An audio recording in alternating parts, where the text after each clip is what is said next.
Vous êtes intéressé par la mode et souhaitez découvrir cet univers sous un autre angle? L'équipe de Je cite à la mode relaie l'information dans le Zap Mode. Cette semaine, nous vous présentons un numéro entièrement dédié à la Fashion Week Homme pour les collections Printemps-été 2013. Pour cette première rubrique, découvrez quelques collections de cette Fashion Week Homme.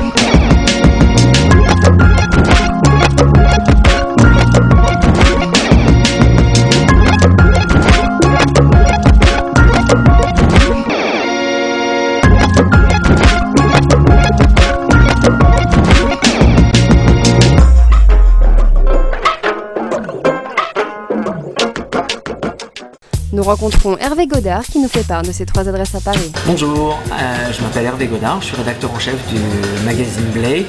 C'est un magazine qui existe à la fois en version papier et online, qui est spécialisé uniquement dans la mode masculine. Pour vous aujourd'hui, j'ai sélectionné 3 endroits. Le premier est vraiment un de mes préférés, c'est la librairie Galignani, rue de Rivoli. Juste un endroit fait pour les gens qui aiment les livres, qui aiment les avoir dans la main, les tenir, les respirer. Tous les livres d'art, les livres de photos, les romans. La deuxième boutique, ça va être Jean-Claude J3, qui se trouve rue du Faubourg Saint-Honoré. Le cuir stretch, pour hommes, pour femmes aussi, mais la collection pour hommes est juste une des plus belles qui soit. Et le troisième endroit, Diptyque. Si vous êtes sensible aux parfums, soit les parfums d'intérieur, les bougies parfumées, mais aussi les parfums pour vous, c'est l'endroit où il faut aller et l'endroit où vous ne voudrez jamais plus sortir. Pour le backstage, le Zap Mode vous montre l'envers du décor. Découvrez la préparation des défilés.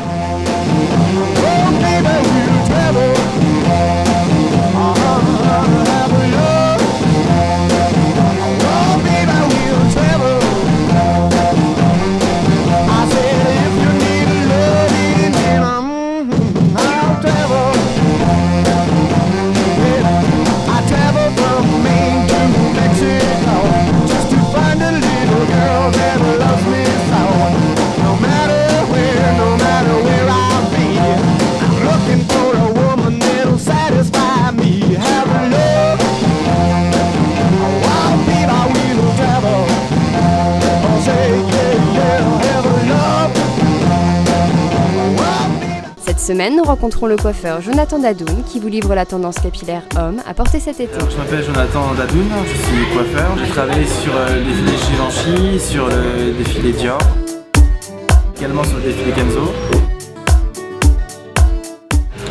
On a quand même une matière assez fraîche, assez décoiffée, avec de la matière. Voilà. Maintenant, les hommes savent ce que c'est de l'argile, de la cire, du gel, même des matières un petit peu inconnues, on les met maintenant.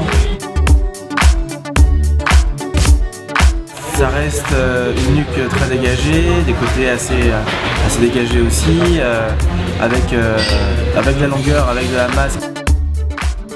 Faut que ça reste moderne, faut que ça reste frais, faut que ça dure dans le temps. Donc forcément la nuque très courte, les côtés très courts et le dessus on fait n'importe quoi, voilà, c'est impossible. Pour ce numéro, retour sur le défilé Rinchu vu par la styliste Stéphanie.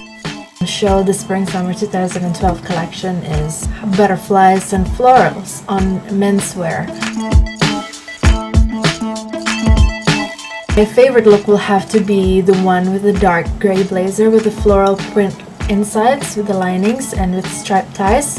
It speaks summer in a more subtle way and still looking masculine enough, because with florals and menswear it could get rather tricky on some guys.